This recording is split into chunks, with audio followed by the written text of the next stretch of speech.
If you have a smart speaker, you have access to the entire world of NPR and St. Louis Public Radio. All the latest news and all the captivating stories.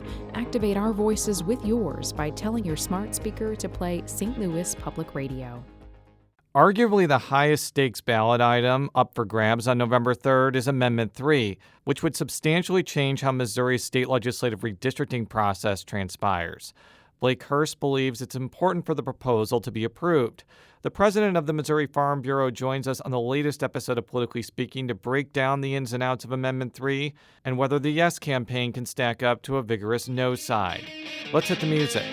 This is the Politically Speaking podcast, the definitive show about Missouri politics. It's a little complicated in Bolivar because there is a Parsons family there. But we also knew that it was important to make sure that we got to where we needed to go. You know, if you walk in a room and you're getting ready to make a decision and everybody in the room looks like you need to stop. And right now what happens in the United States Senate is as critical as anywhere else in the country. I really want the state to succeed. Well, we want everybody to know that we're all working together. I just worked hard to try to build my name where I didn't have the money. And welcome to Politically Speaking. I'm your host, St. Louis Public Radio political correspondent, Jason Rosenbaum. Joining me as my special guest today, he is the head of the Missouri Farm Bureau, and from beautiful Atchison County, Missouri, our guest today is Blake Hurst, and again, I'm president of Missouri Farm Bureau and live in Northwest Missouri, in Tarkio, Missouri, where I farm and have a greenhouse business. I don't think we've ever had anybody from Tarkio, Missouri. And you know what? Take that back. We've had Todd Graves on the show, and he's from Tarkio, Missouri. We have not had Sam Graves on, but we hope to eventually. So you are not the first Tarkioian to be on the Politically Speaking podcast.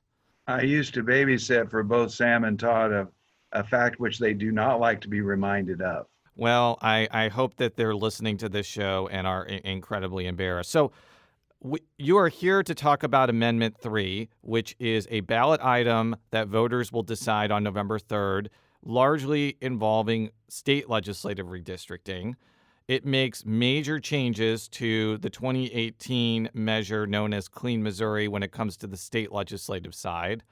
I want to make clear the Missouri Farm Bureau is not the official campaign saying, yes, vote on 3, but your organization has endorsed it. And we are going to be having a No on 3 representative, Sean Sonker Nicholson, on, and the podcast will be released basically around the same time.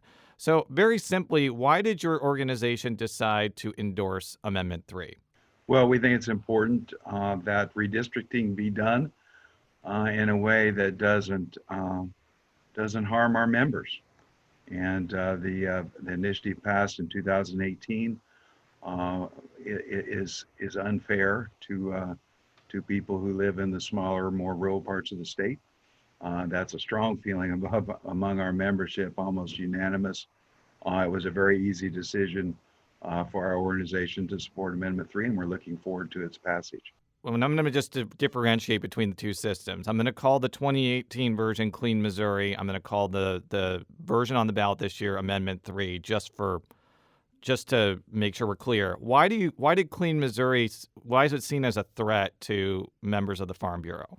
Well, the tradition and our Constitution have required that legislative districts be have a form, that they respect political boundaries, counties, townships, cities, that they be compact. The initiative passed in 2018 did away with all those things and replaced our traditional means of redistricting with a brand new scheme, one that doesn't exist anywhere else in the U.S., one that's never been tried before, that gives much of that responsibility to someone called a state demographer, a position, I might add, that 2 years later has not been filled yet. We have no idea who's going to be in charge of redistricting even this far into the after the 2018 initiative. We think that contiguous districts are important, that common interest is important, that communities are important, and that's why we favor Amendment 3. I've looked at both language of these two plans very closely. There is language in Clean Missouri about compactness and contiguity, but it's especially the compactness requirements are lower in the priority than this formula that you alluded to about partisan fairness and competitiveness. And some Clean Missouri proponents may be like, it's good to have competitive districts and it's good to have more evenly matched districts between the two parties. And we shouldn't just focus just on compactness when there are other factors involved. How would you respond to that argument? Well, first of all, competitiveness is a moment in time. Redistricting lasts for a decade. I was well into my 40s before I had the opportunity to vote for a Republican for a local election. People's political affiliations change over time. Their interests and their communities do not. So that's why we think that community and contiguous districts should rank higher than competitiveness. And I think that the way they're ranked in the Constitution makes a great deal of difference. That's why we're having this argument, and to argue that it doesn't is being disingenuous. So there is a difference between the two ways of doing redistricting. One is tried and true and has served Missouri well for a very long time. The other is a scheme that's never been tried before, and we seem to be having trouble implementing it here in Missouri as well. I'm going to play a clip now from Sean Sonker Nicholson. He is the leader of the group trying to defeat Amendment 3, to piggyback on the point about compactness and why he feels it shouldn't be the dominant factor behind redistricting. The Constitution right now requires compact and contiguous districts. That's important. The question is whether compactness is the only thing that matters. And what the voter-approved rules say is that compactness still matters. It's still a requirement, and the overall outcome needs to be fair. And so it's a question of, should future maps be compact and fair, or do we want a system where compactness is the only thing that matters, and it's structured in such a way that it gives the lobbyists and political appointees who are drawing the maps loopholes to do whatever they want to pack voters together in a small area, and then that locks in outcomes in a way that are unfair, or it locks in outcomes in a way that impacts the overall plan. So, of course, compact maps matter. That's why they're required right now. Or, of course, compact districts matter. Like, that's why they're required now. It's just whether that's the only thing that matters. So the subtext of Nicholson's argument that I'm kind of reading between the lines about is, if you look at a map of Missouri, Democrats are highly concentrated in St. Louis and Kansas City, and to some extent Boone County. And if you have a dominant requirement about redistricting with compactness, it's going to inherently put Democrats at a disadvantage because the rest of the state is super Republican. And that's kind of why you have to have districts that have terrain that is both urban, suburban, and exurban to some extent. How would you respond to that? I would respond that fairness is in the eye of the beholder, that the Democrats have, again, political affiliations can change rapidly. If we pay attention to the polls right now as we go up to the November 3rd election, we may be seeing an election that shows changes all across the United States, and what would have been competitive 10 years ago will no longer be competitive because people's opinions have changed. It seems passing strange to me that instead of attempting to compete in rural areas, if you're a Democrat, or compete in urban areas, if you're a Republican, the solution we've chosen is to change the rules because our side is not winning. That's what we did in 2018. It was a mistake, and we now have a chance to change it. So let's talk about who will be making the decision under Amendment 3. Right now, under Clean Missouri, you mentioned a demographer has most of the power, because in order for the demographer to be overruled, there are still commissions, but the commissions would have to overrule by a 7/10 formula. So that means I think 7 out of 10 Senate commission members would have to overrule the demographer. And I think it would have to be 12 House commission members. I'm not 100% sure about that, but it's close to that. And it has to be under the same criteria as Clean Missouri as well. With Amendment 3, you have 2 commissions of 20 people, split evenly between Republicans and Democrats, but you still have that 7/10 requirement to approve a map. And I've gone back and forth with Sean Nicholson about that. I don't think that there's any scenario where 4 Republicans or 4 Democrats would cross over to approve a map under this system, because what constitutes advantageous redistricting between the 2 parties is so radically different. So is it your feeling that these commissions matter at all? I kind of see them as an irrelevant step in the process. Do you have a different opinion about that? Well, I think the emphasis needs to be on this position of state demographer, who is now in charge, if we had one, who is now in charge of this whole process and sets the tone, starts the conversation. We don't know who that is. Again, odd that it's selected by the state auditor. The Secretary of State obviously is in charge of elections. The Attorney General's the head legal officer of the state. No, we chose the auditor for reasons that are obvious when you think about party affiliation, but make no sense otherwise. We've been unable to come up with a state demographer. We had 6 people apply, and I would say, without knowing any of them well and not being critical of any of them, I would say that their qualifications were underwhelming. So nothing happened. We don't have that position filled. Everybody went home and refused to do that. So we're starting out on a process that gives a power to a person whom we don't even know. You hear about faceless bureaucrats. This one doesn't even have a name. Yes, it will be difficult to get 7 out of 10 in any kind of redistricting scenario, but it may surprise you as people horse trade as they do. I mean, we should always remember that if there's one fact that I hope people that are listening to this remember, redistricting is always and everywhere a political process. Politics cannot be removed from it. So how do we get the results that best fit the state of Missouri? And I think we do it by concentrating on keeping people with similar interests together. Political affiliations may change, but our interests tend to remain the same. We keep it contiguous. We make it easy for representatives to cover their district, to represent their district, to know people by name in their districts.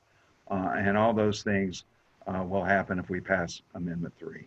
So the auditor, I think, is responsible for coming up with going through the application process for the demographer. And I believe that she forwarded, as you mentioned, 6 or 7 people to the minority leader and the majority leader.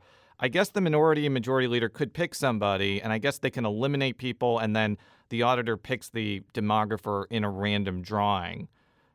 Do you still feel like that system gives too much power to the auditor, especially if, let's just say Caleb Rowden and John Rizzo end up just selecting one of the 6? Listen to the process that you described. It seems sort of like Rube Goldberg.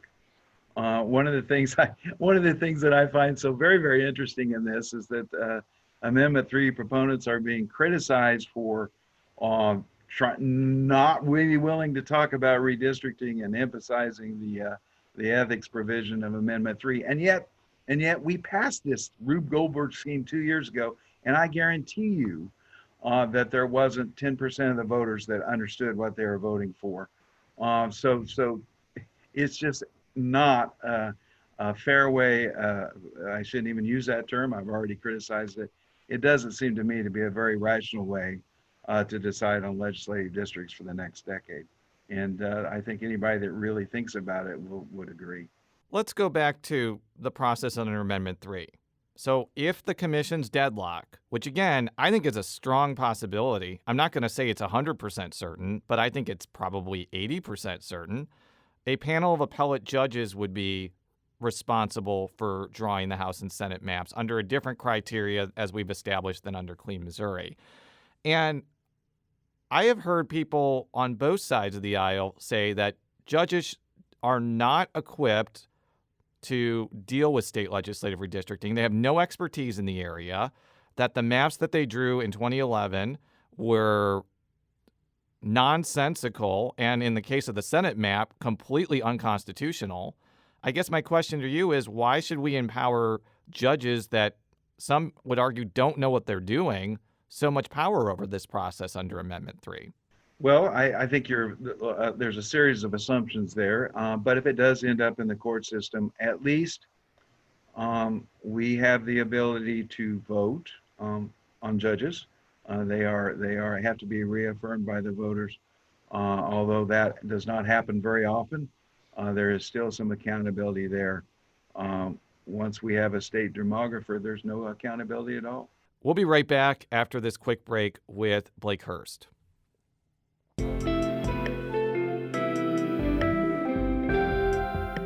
The Gateway brings you the day's news each weekday from around the St. Louis region and the state capitals in Jefferson City. Our schools are accredited. We don't need this bill. And Springfield. How many more years must pass before lawmakers see time is of the essence? I'm Abby Larico. Join me each weekday for The Gateway on the STLPR app or wherever you get podcasts. And we're back on Politically Speaking with Blake Hurst. He's the president of the Missouri Farm Bureau and a proponent of Amendment 3, which deals with state legislative redistricting. So I want to go through a couple of arguments that the no side is putting forward, although I've kind of gone through some of them before. I think that the main one they're using in their advertising is they're trying to argue that Amendment 3 is inherently deceptive because it includes what I would classify as small changes to limits on lobbyist gifts and campaign donation limits, and also this major change to state legislative redistricting. I have an assumption about what you're going to say, but what would you say to that argument? I would say that it is patently true that the most important part of Amendment 3 are the provisions relating to redistricting. I would say, as you might expect, that it takes a certain amount of chutzpah, which is kind of admirable in its way, to argue that the proponents of Amendment 3 are being deceptive after the campaign that was run for Clean Missouri 2 years ago. So we're having an argument about redistricting. One side says it can be made fair, whatever that means. It can be removed from politics. The other side is dealing in the real world. It seems to me that it's pretty clear who is being more honest, and I think that's the proponents of Amendment 3, and that's why you should vote yes. And just to make sure our listeners understand what you're saying that Clean Missouri proponents were being deceptive in 2018 because they included things like curtailing lobbyist gifts and requiring legislative emails to be open under the Sunshine Law, and as part of this major redistricting change. That's what you're alluding to, basically. I am absolutely saying that most voters did not understand the important part of the amendment they passed in 2018, and that to accuse opponents of the same thing. Do I think that the ethical changes in Amendment 3 are a bit of trolling going on? Oh, absolutely. But we didn't start this game. I want to bring up a point that I think is also being emphasized, and that is language in Amendment 3 about one man, one vote. And Amendment 3 opponents are arguing that language would allow the redistricting process to go forward without counting children and without counting people that are not eligible to vote. It would only be eligible voters. I'm going to play a clip now from State Representative John Carpenter, a Democrat from Clay County, who is arguing about why this change is not good. There is nothing conservative about radically altering and fundamentally changing the basic underpinnings of our democratic structure in this country. And I am frankly shocked that it has gotten this far. I remember when it was first introduced as an idea, I frankly couldn't believe it. And we are about, I guess, to actually send this to the ballot, to ask the voters of Missouri to make Missouri the first state in the history of this country to undo 231 years of the way we've always held democratic elections, the way we've always apportioned representation based upon total population. I've been trying to figure out what the real story is here. Why do you think that language was included about one man, one vote? And do you think that opponents of Amendment 3 have some valid points that it could lead to a lot of unintended consequences when it comes to actually coming up with the count for how many people are in each district? Well, I think that that was some pretty heated rhetoric there. That was amazing. So we aren't counting children, but we have no way of knowing who has more children. I mean, it's not clear to me what difference that makes. I have a lot of neighbors that have a lot of kids, and I'm sure that people in other parts of the state could say the same. We're counting people who actually have the ability to vote. The other group that is perhaps not being counted are people that are here illegally, and so I think there is some concern that they not be given representation. But the more important part of the one man, one vote thing provision, I think, is the idea that districts should be very close to numerically equal. And one of the concerns I think proponents of Amendment 3 had was that if you tended to make districts in rural areas slightly larger than districts in urban areas, and you repeat that 163 times across the state, you can make a very big difference on how elections turn out. So I think the more important part is, it seems to make sense to me to count the registered voters. That's, after all, who makes political decisions. And the more important part of that provision is that districts be numerically equal. I want to now play a clip from one of the only Republicans to vote against Amendment 3, certainly in the Senate. I think that there were some opponents in the House, and that's Senator Lincoln Huff, a Republican from Springfield. I don't think he was a huge fan of Clean Missouri, because I talked with him a few months ago about this, but this is his argument about what should be done about this, and I want you to respond to it, because I think this is a core argument that's being used against Amendment 3. We haven't seen what this new map would look like. I just think, I think, at least in my communities, the voters, 65% of my district voted in favor of Amendment 1, and I did not see the necessity to do this right now. I would have been more comfortable having let the process play out, let this demographer come into play, draw these maps, and then if you got some spider web where someone from Joplin had a representative from Kansas City, I think the voters would then say, wait a minute, this isn't what we bargained for.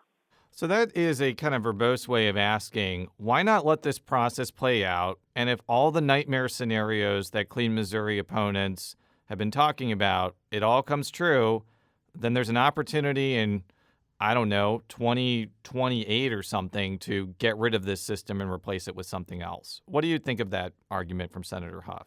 Well, I have a great deal of respect for Senator Huff, obviously, and I've worked closely with him over the years, but I think in this case, he's wrong. And taken to its barest essentials, the argument, it seems to me, it's leading argument against voting for Amendment 3 is the voters have spoken. They've made up their mind. We can't change our minds. We have elections every 2 years for a reason. If the polls today are correct, there's a certain number of people that have had buyer's remorse on their presidential vote 4 years ago. So they should not have the ability to change their mind. Or I guess to take his argument a step further, we should wait 10 years to see if we've made a mistake. We've had 2 years to think about it. We've had 2 years to learn about it. We've had 2 years to watch the whole process of attempting to appoint a state demographer. I think we have enough information now to make a decision. And the decision is that we ought to vote yes on Amendment 3. So let's talk about the impending campaign. As I mentioned before, you're part of a different organization, a very notable organization that has a statewide following among a lot of people. But I'm getting a sense from looking at the campaign finances that the no side is getting literally millions of dollars to run TV ads to defeat Amendment 3. And the same sort of monetary aggressiveness is not really being seen on the yes side. So I'm asking this question because the rule of thumb in Missouri is if you have a ballot initiative and there's a lot of money being spent on the no side, the chances of it failing go up dramatically unless there is like a fairly equivalent surge of organization and monetary resources on the yes side. Does that concern you that the no side seems to be pretty well equipped for this impending campaign? Well, sure, it concerns me. It also concerns me that much, if not all of that money is coming from out of state. Huge funders in Texas, huge funders on the East Coast, trying to force an experiment upon us and drawing district lines. While good, Missouri seems to me to be able to govern themselves, and I don't like to see this money coming in from out of state. It would be great if Amendment 3 proponents could raise a like amount of funds. It doesn't appear that we will. So we have to hope that the common sense of Missourians will win out against funds coming in from elsewhere. And I guess my final question goes back to what I was talking about with Senator Huff. Regardless of the money, and regardless of the argumentation, I think a big challenge for Amendment 3 proponents is to tell voters that they made a mistake in 2018. And some voters may just be like, I don't feel like I made a mistake. Like, I knew what I was doing here. Is that an insurmountable hurdle for Amendment 3 proponents, or do you feel like you can make the case to voters to basically change course from 2 years ago? Well, given our financial deficit and the proponents that are the people that are lined up against us as we start this campaign, I think we have an uphill climb. But I have a great deal of faith in people's ability to understand what happened in 2018. I change my mind on any number of issues every day, and as all of us do, as we learn more, as we look at an issue more deeply, I hope that we're able to get that message out, that we may not have a majority of the funds spent on this issue, but we have the thing about money in politics, you don't have to have the most, but you have to have enough. So hopefully we will raise enough dollars to get that message out, that we were fooled in 2018, but that we do have a chance to correct that mistake. And that's what we ought to do by voting yes on Amendment 3 on November the 3rd. Well, Blake, thank you so much for your time and providing your take on this very important issue. As I mentioned, we will have a separate episode with the no side. For all of our stories, stlpublicradio.org. Follow me on Twitter at @JRosenbaum. How can people follow you? I don't know if are you on Twitter, first of all? Absolutely, at Hurst Blake, real original name, Twitter handle. And how can people find out more about the Farm Bureau? I know that you all do a lot more than just talk about state legislative redistricting. So how could people find us at mofb.org, and on that'll link you very quickly if you're interested in learning more about Amendment 3. We have quite an extensive amount of information on the website about Amendment 3, so mofb.org. Thank you very much, and until next time, so long.